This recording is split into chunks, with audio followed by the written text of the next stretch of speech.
refletia sobre um veículo de comunicação que antigamente a igreja não defendia o uso nos lares, mas nós achamos conveniente de ter, que é a TV, e naquela época a gente assistia de maneira inocente, e eu digo de maneira inocente porque eu acredito que muitos irmãos aqui nunca imaginavam que esse veículo chamado de TV, com seus programas, com suas novelas, com seus desenhos animados, supostamente denominados de desenhos infantis, existia uma mensagem oculta, uma mensagem subliminar, que essas mensagens estariam incutindo na mente das pessoas, influenciando o comportamento, influenciando atitudes controversas. A palavra do Senhor são desenhos animados de Tom e Jerry,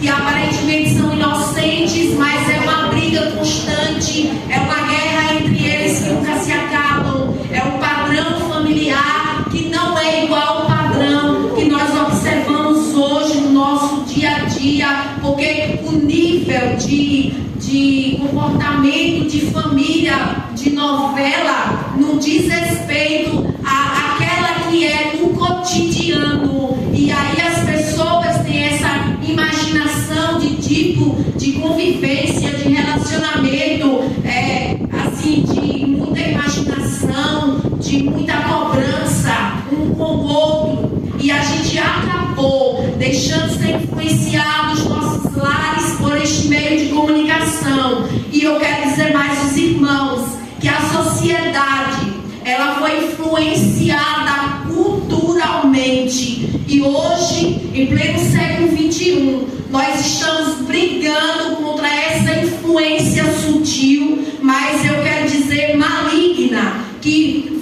veio trazer à família consequências que a gente quer ficar livre, a gente não quer viver essa influência que a sociedade moderna quer e deseja implantar dentro do contexto cristão. E que tipo de família é essa?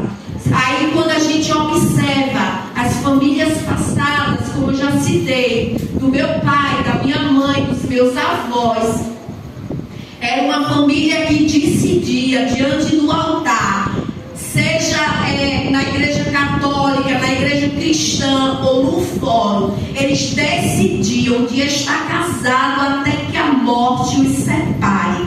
Porém, esta forma, que já falei de influência dentro do lar, através das mídias, veio trazer uma consciência na sociedade de que as pessoas já estão casando com uma ideia de se não dá certo, que se separe, que se não dá certo, que há uma opção chamada de divórcio.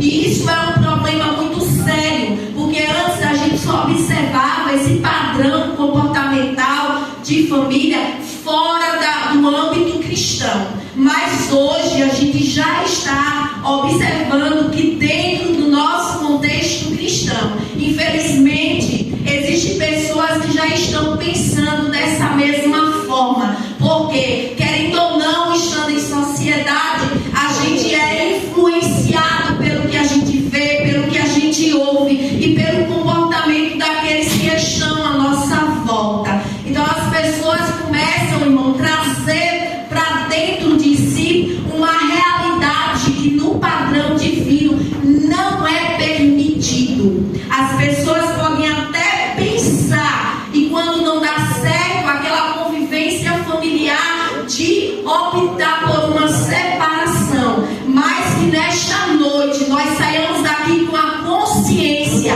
que este comportamento não agrada ao Senhor. Pensar em estar se casando e pensar também no amanhã em separar-se, se não der certo a convivência, nós estamos infringindo uma lei estabelecida pelo Senhor, que a família ela é individual.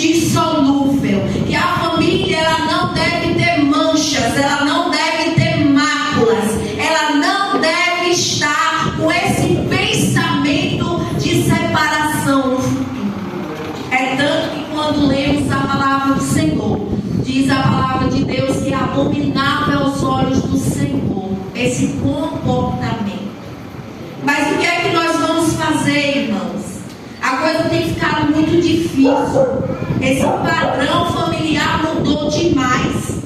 E aí, por conta, eu vou repetir, da influência do acesso, né, às mídias, antigamente a TV. E hoje nós temos terrivelmente um meio de comunicação que infelizmente está no acesso, tanto de adulto quanto de criança, que é a internet, com o uso do celular. As pornografias estão explícitas, as músicas imorais estão aí a todo tempo tocando em todo veículo de comunicação, sem nenhuma restrição. E essas crianças, os pais já não têm a ética, né, um critério estabelecido de onde deve levar os filhos.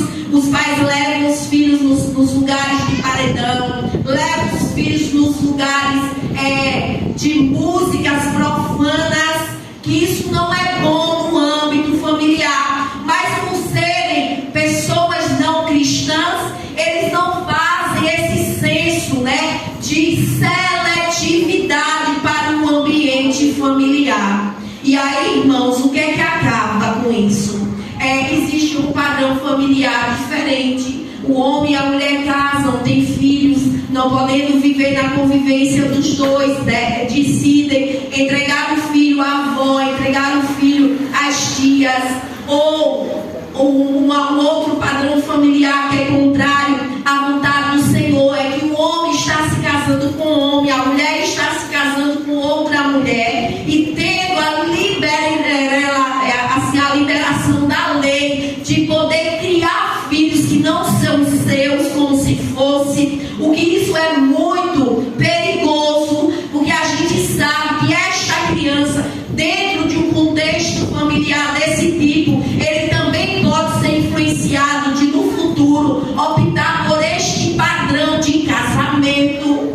Veja a consequência que nós estamos observando no dia a dia, por conta de um veículo que pode ser usado, claro, tanto para o bem quanto para o mal. Mas como há uma liberação de várias as leis que já estão estabelecidas por algumas pessoas de mente maligna, querendo atingir a família, nós não estamos, irmão, fora do mundo. Nós estamos no mundo, e estas coisas não nos passam sem ser vistas. A gente está vendo a todo tempo a influência dessas coisas lá no convívio familiar. Eu me lembro que no ano 2017 eu trabalhei em uma creche, e aí eu tinha um problema muito sério com as meninas, que elas queriam ficar próximas umas das outras, querendo imitar uma novela da Globo que no período estava em auge, que dizia que a mulher deveria ter uma convivência com outra mulher. Então a gente precisa ter muito cuidado.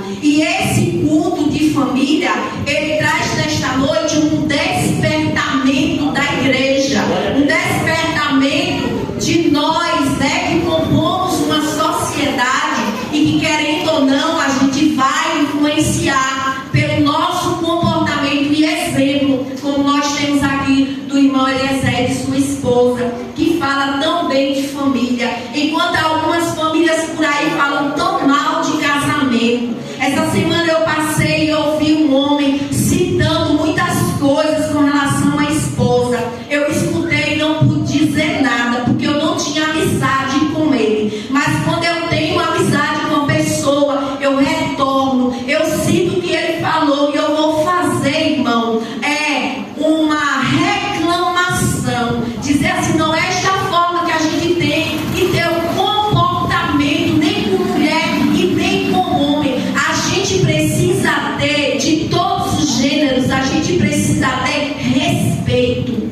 O homem precisa respeitar a mulher precisa respeitar o homem. O casamento deve ser um exemplo de um casulo bem fechado, bem guardado, bem restrito, para que a gente tenha no futuro de que se orgulhar e dizer: nós estamos permanecendo casados, embora venha dificuldades.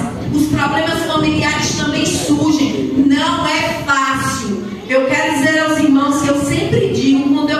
faço assim uma reflexão em culto de família, que eu vivi até os meus 20 anos de idade, não é nem para se comparar o que eu já vivi há 29 anos atrás com meu esposo, porque a gente sabe que convivência familiar não é fácil, porque tem outro que é diferente do nosso modo de ser, e aí vem os nossos filhos que também não deixa de não ser, não digo problema, mas algo que a gente precisa ser responsabilizado por levar filho na escola, por comprar alimentação, que antes a gente não tinha essa obrigação enquanto solteiro. Então é uma responsabilidade muito grande, mas cabe à igreja cristã fazer, irmãos, palestra para os jovens de como eles devem, a atitude que eles devem ter ao escolher o seu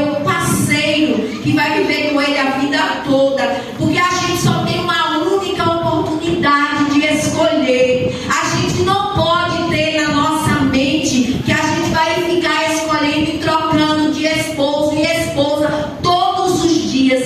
Quando o irmão Eliezer citou assim que como você faz para viver tantos anos? Eu já tenho 29 anos, eu faço 30 anos de casada esse ano, no dia 10 de junho. E para mim, parece que eu casei ontem. É como se eu tivesse casado ontem. Porque no meu coração eu decidi de permanecer com meu esposo para cumprir a vontade do Senhor, eu e ele, até que o Senhor venha. Para a gente ter uma união boa, a gente precisa decidir primeiro isso. Eu decidi que ele foi o meu primeiro namorado, foi o meu noivo, o meu esposo e só ele. Porque se eu tiver em mente que eu posso ter uma suposição de troca de pessoa, vai vir um inimigo e vai tentar colocar semente na minha mente de que o outro é melhor, porque o gramado do vizinho aos nossos olhos sempre será mais verdinho. Eu li esse livro quando eu era criança. O gramado do vizinho é mais verdinho, mas é mais verdinho porque a gente não está lá no contexto do gramado do vizinho. Se a gente fosse estar no ambiente do vizinho, talvez os problemas do vizinho fossem maior do que os meus. Então o gramado dele não é tão verde como aparenta ser. Então a palavra do Senhor nos diz em Efésios capítulo 5, versículo 22. O título é o lar cristão, o marido e a mulher. Como fazer, irmãos, para ter um bom relacionamento? A Bíblia diz que nós precisamos ajudar um ao outro. E um ao outro ajudou, e o seu companheiro disse: esforça-te. Quando amanhecer o dia, a gente precisa ter sensibilidade de ver a necessidade de colaboração com o trabalho do outro. E aí, quando eu digo trabalho, não é um exemplo da minha profissão. Eu sou professora. Claro que meu esposo ele não pode ir lá fazer o meu papel, o meu trabalho, mas ele pode colaborar com os filhos. Ele pode colaborar no lar, na organização da casa, na limpeza da casa, na administração das finanças. Ele pode ser um ponto de apoio muito importante quando ele vir para mim, ele me dá ânimo. Quando eu já estou cansada, quando eu acho que eu não vou aguentar o peso, de tanta responsabilidade, porque a gente sabe que o tempo de trabalho da mulher, com a exceção da mulher no contexto de trabalhar, ela se sobrecarregou, que foi também um dos problemas para a família. E eu acho que deve ter sido algo que foi planejado pelo inimigo. Se a gente parar para pensar, imagine aí, a mulher quer trabalhar, tudo bem, mas para a mulher trabalhar, ela precisa se retirar do lar. Como o marido sai do lar, ele sai para trabalhar, os filhos ficam desprotegidos. Os filhos ficam para que alguém venha tomar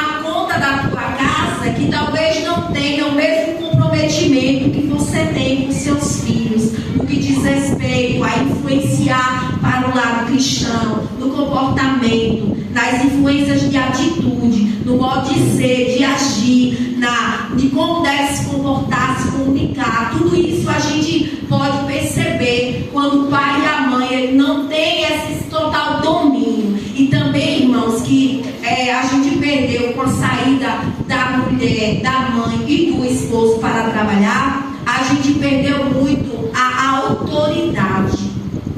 A gente já não tem mais aquela autoridade que se tinha antes. Porque, é meu pai, é minha mãe. Como os filhos ficam só a maior parte do tempo, eles acham que eles podem dominar-se a si mesmos. Que eles podem decidir a sua vida, o que ele quer da vida. E quando a gente quer orientar que os filhos não podem ter essa decisão própria sem o aconselhamento dos pais, os filhos não querem, porque na maior parte do tempo eles ficam só. E isso eu não estou falando de uma certa idade, eu estou falando de crianças de 4, 5, 6, 8 anos de idade. Eu sou professora e eu ensino o 4º ano, e lá na minha escola vai até o 5º ano. E a gente observa que os filhos de 5, 6, 7, 8, 10 anos, até menos idade do que isso, eles já têm uma autoridade sobre os pais.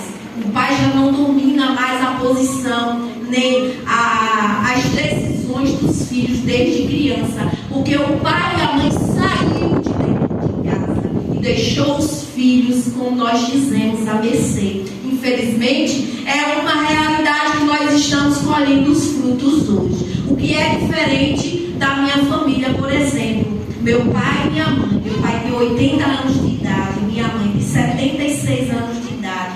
E eu, com quase 50 anos de idade, ainda tenho um grande respeito dos meus pais sobre mim. Mesmo estando casada, mesmo sendo mãe de filhos, eu ainda tenho um grande respeito quando meu pai vem falar comigo. Sabe por que isso? Porque o meu pai era provedor da minha família. O meu pai, ele era aquele que guiava a família em tudo que ia fazer. Meu pai, ele estava na linha de frente. E hoje, essa sociedade diferenciada, ela trocou até a posição, né? Até parece que a mulher, ela está na posição do homem. E o homem, por a mulher começar a ficar na sua posição, ele vai recuando. E o que acontece? A mulher amanhece e anoitece sobrecarregada, porque ela tem que administrar a família como um todo, o que é perigoso. E aí, não sabe, também uma das perdas, que há uma competição, depois que a mulher foi trabalhar, há uma competição entre o homem e a mulher e o homem. E essa competição, em vez de juntar, está distanciando o marido da mulher e a mulher do marido. Porque a gente precisa respeitar, a gente precisa cumprir, como diz a palavra do Senhor. A mulher sejam submissas a seus próprios maridos como o Senhor. Porque o marido é a cabeça da mulher, como também Cristo a cabeça da igreja, sendo este mesmo Salvador do corpo. Como, porém, a igreja está sujeita a Cristo, assim também as mulheres estejam em tudo submissas a seu marido. Maridos, amai vossas mulheres, como também Cristo amou a igreja e a si mesmo se entregou por ela. Essa semana eu estava conversando com algumas mulheres, porque algumas delas, quando chegam a se separar, elas já não têm mais interesse de casar. E aí eu tenho muitas vizinhas e muitas pessoas, né, da minha amizade, que diz que não tem mais esse interesse de restabelecer uma nova família. Essas pessoas se frustraram no que diz respeito ao convívio familiar. Parece que nós, mulheres, somos mais mãe, tomando conta de homens, do que sendo mulheres de homens, ao qual casamos para formar uma família. E por que isso aconteceu? Por causa dessas trocas que eu já falei. A mulher se posiciona na direção da família. E muitos homens já não querem mais ser o líder da casa. Quando você vai chamar a responsabilidade ir na escola, porque ele é o cabeça da família. Quando tem problemas na escola, quem tem que ir até a escola resolver este problema não é a mulher, é o homem que tem que resolver. É o homem que tem que fechar as portas da sua casa e ver se ela está fechada. É o homem que tem que prover a sua casa do que diz respeito ao financeiro e às necessidades da casa. E não é ao inverso. Não é a mulher que é responsável por fazer nada disso.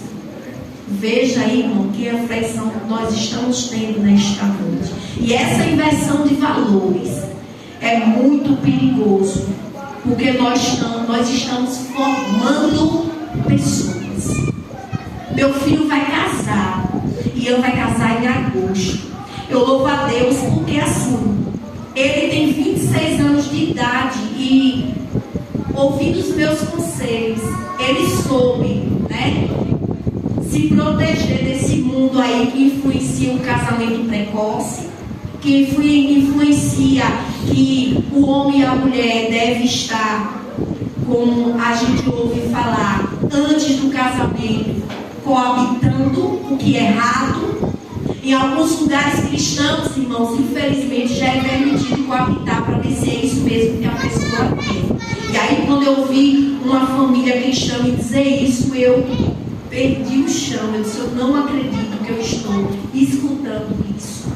E uma pessoa disse para o meu filho, para ver se vai dar certo o casamento, você namora com qualquer pessoa, para ver se você tem o quê? O interesse por aquela pessoa. Eu disse, não foi desse jeito que eu ensinei você a escolher a sua futura esposa para uma formação de um casamento que estará sendo edificado sobre uma rocha e que ele não vai se abalar. Primeiro, na escolha dos dois, a decisão deve ser recíproca. Eu não posso escolher o outro se o outro não me quer. Se a escolha é dessa forma, desiste. Porque não tem um relacionamento quando um quer e os dois não querem. Já começa errado. O segundo que a gente tem que se preocupar é que criança e adolescente, eles não podem namorar. Porque o namoro já é algo que dá uma introdução ao noivado e casamento. E criança e adolescente e jovem, com uma certa idade, ainda não tem a responsabilidade de pensar em se preparar para o casamento. Irmãos, a coisa é grave. Eu amo palestra de casais, sabe por quê? Eu tenho uma irmã mais velha e ela diz assim, Jacione diz assim, onde você for falar para casais, seja curta e grossa. Nós não podemos tapear. E eu louvo a Deus que na Assembleia de Deus Tempo Central tem agora um chamado de quê? É uma orientação de noivo. É isso mesmo que você quer? É essa pessoa mesmo que você decidiu escolher? Ela tem defeito, você também tem, mas você suporta os defeitos dele até que a morte separe, porque a tendência é piorar. E aí, quando a gente fala isso, a gente choca todo mundo. Por quê? Porque no namoro a gente encobre quem nós somos. Aqui o hino foi cantado na nossa casa, a gente vai declarar quem realmente somos. E ao passar do longo do tempo, aí que a gente vai se mostrar quem realmente a gente é. Então a gente está disposto a suportar o outro do jeito que ele é no namoro, até que a morte separe. Aí algumas pessoas vão dizer, eu não estou aguentando agora, então pula fora.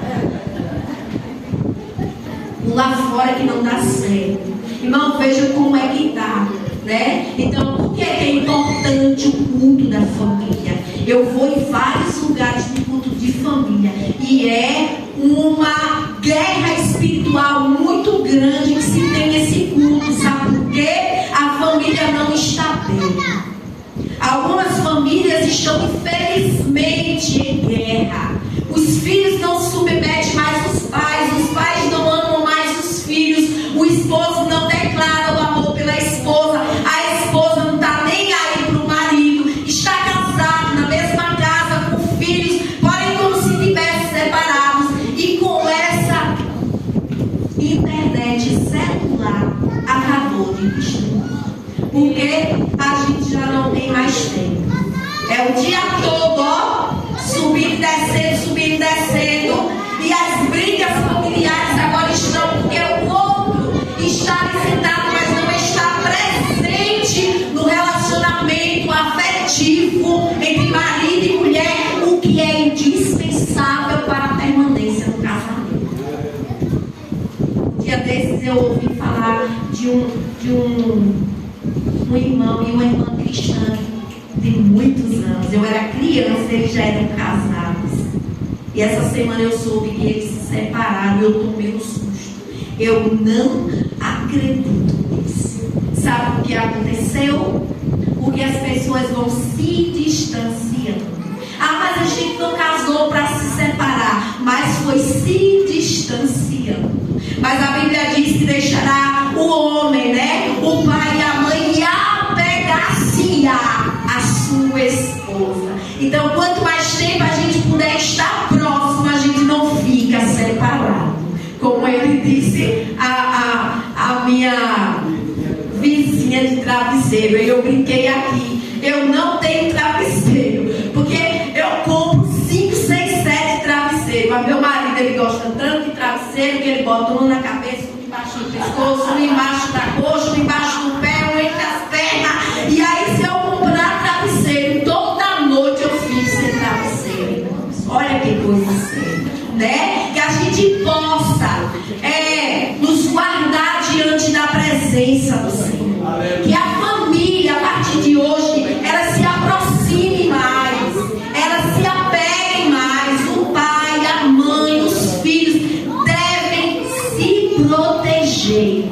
É um inimigo invisível que a gente não vê, mas Satanás está todo o tempo armando ciladas para nos tirar da presença do Senhor. Se eu disser para os irmãos que um dia desse veio um irmão, e eu sei quem é, que colocou lá no meu Facebook uma mensagem diabólica. No nosso ambiente cristão também existem pessoas desse tipo. Eu apaguei a mensagem, eu tive sabedoria, eu não contei para o meu esposo. Porque se a gente contar e o outro souber que aquele irmão está dentro do nosso convívio cristão, com essa frase que eu recebi, isso não é bom. Então, tenhamos sabedoria da parte de Deus.